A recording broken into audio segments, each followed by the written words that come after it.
जब हम जनजाति या ट्राइब शब्द सुनते हैं तो दिमाग में कैसी तस्वीर बनती है? शायद एक ही जैसी है ना? पर असल में और खासकर झारखंड की बात करें तो ये तस्वीर हजारों रंगों से बनी एक बहुत बड़ी पेंटिंग की तरह है। तो आज हम इसी पेंटिंग की एक एक परत को खोलने वाले हैं। तो फिर सवाल यही उठता है कि आखिर ये लोग हैं कौन? ये सवाल सिर्फ पहचान का नहीं है, बल्कि एक पूरी दुनिया को समझने की चाबी है।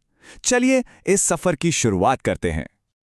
अच्छा, किसी भी कहानी को समझने के लिए सबसे पहले उसके स्केल को समझना जरूरी होता है ना?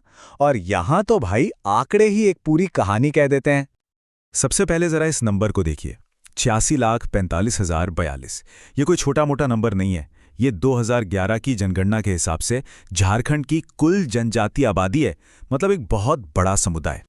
और ये नंबर और भी बड़ा हो जाता है जब हम इसे पूरे राज्य के लिहाज से देखते हैं। झारखंड की जो पूरी आबादी है ना, उसका 26.2%, यानी एक चौथाई से भी ज्यादा हिस्सा इन्हीं जनजातीय समुदायों का है। तो सवाल ये है कि ये इतनी बड़ी आबादी रहती कहाँ है? शहरों में? गांव में? ये चार्ट देखिए, जवाब बिल्कुल साफ है। 91% लोग गांव में बसे हैं, अपनी जड़ों और अपनी परंपराओं के करीब। शहरों में इनकी मौजूदगी सिर्फ 9% है। चलिए अब इस बड़ी आबादी के अंदर थोड़ा और गहराई में चलते हैं। एक ऐसे ग्रुप पर फोकस करते हैं जिन्हें एक खास संवैधानिक दर्जा मिला हुआ है। अधिसूचित आदिम जनजाति। ये सुनने में थोड़ा भारी शब्द लगता है ना? पर इसका मतलब क्या है? देखिए, ये कोई आम नाम नहीं है। ये संविधान के आर्टिकल 342 के तहत मिली एक खास पहचान है। और इसे मान्यता कौन देता है? सीधे भारत के राष्ट्रपति। तो झारखंड में ये खास दर्जा इन 8 जनजातियों को मिला है। असुर, बिरहोर, सबर से लेकर पढ़िया समुदाय तक। ये वो समुदाय हैं जिनकी संस्कृति और रहन सहन को खास हिफाजत की जरूरत समझी गई है। ठीक है, तो हमने आबादी देख ली, उनकी संवैधानिक पहचान भी समझ ली। अब बात करते हैं उनकी रोजमर्रा की जिंदगी की। मतलब इन समुदायों का गुजारा कैसे होता है। और यहीं पर चीजें बहुत दिलचस्प हो जाती हैं। आपको यहां एक ही जगह पर सदियों पुरानी जीवन शैलियां देखने को मिलेंगी। देखिए, एक तरफ संथाल और मुंडा जैसे समुदाय हैं जो बसे हुए किसान हैं, खेतीबाड़ी करते हैं।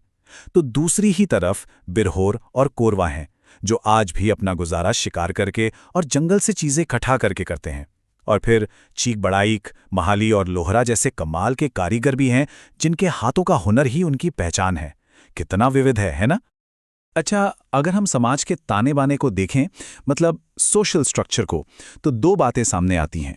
एक कि समाज ज्यादातर पितृसत्तात्मक है, और दूसरा एंथ्रोपोलॉजिकल नजरिए से इन समुदायों का ताल्लुक प्रोटो ऑस्ट्रेलॉइड प्रजाति से माना जाता है।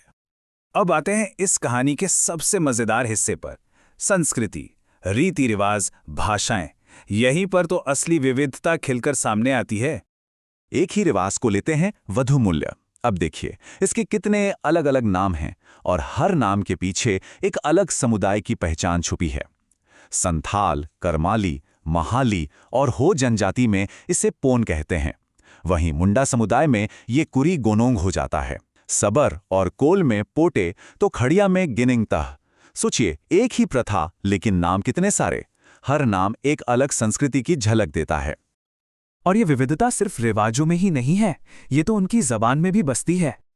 ये तो कमाल ही है। सोचकर देखिए, एक ही राज्य के अंदर 3 अलग अलग भाषा परिवारों की भाषाएं बोली जा रही हैं। जैसे उरांव जनजाति की कुड़ुक भाषा द्रविड़ परिवार से है, तो वहीं संथाली और मुंडारी ऑस्ट्रो एशियाटिक परिवार का हिस्सा है। और करमाली की खोरथा तो इंडो आर्यन परिवार से आती है। मतलब भाषाओं का कैसा जबरदस्त संगम है यहाँ। और अब आखिर में चलते हैं उस दुनिया में जो इन सभी समुदायों को आस्था और ताकत देती है, उनकी आध्यात्मिक दुनिया। यहां भी देखिए, विविधता की कोई कमी नहीं है। संथाल, मुंडा और हो, ये कई जनजातियां सिंगबोंगा को अपना सबसे बड़ा देवता मानती हैं। लेकिन उरांव समुदाय की आस्था धर्मेश में है। वहीं माल पहाड़िया धरती गुरासी गोसाई की पूजा करते हैं और सौरिया पहाड़िया लेहू गोसाई की।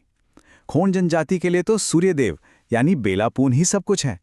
मतलब हर जनजाति का अपना विश्वास, अपना ईश्वर। तो सैकड़ों रीति रिवाज, अलग अलग भाषाएं, इतने सारे देवता, इन सबको देखने के बाद हम वापस अपने पहले सवाल पर आते हैं कि झारखंड की जनजातियां आखिर हैं कौन और शायद अब इसका जवाब थोड़ा साफ हुआ है। ये कोई एक ग्रुप नहीं है, बल्कि अनगिनत कहानियों, पहचानों और संस्कृतियों का एक जीता जागता, धड़कता हुआ संगम है।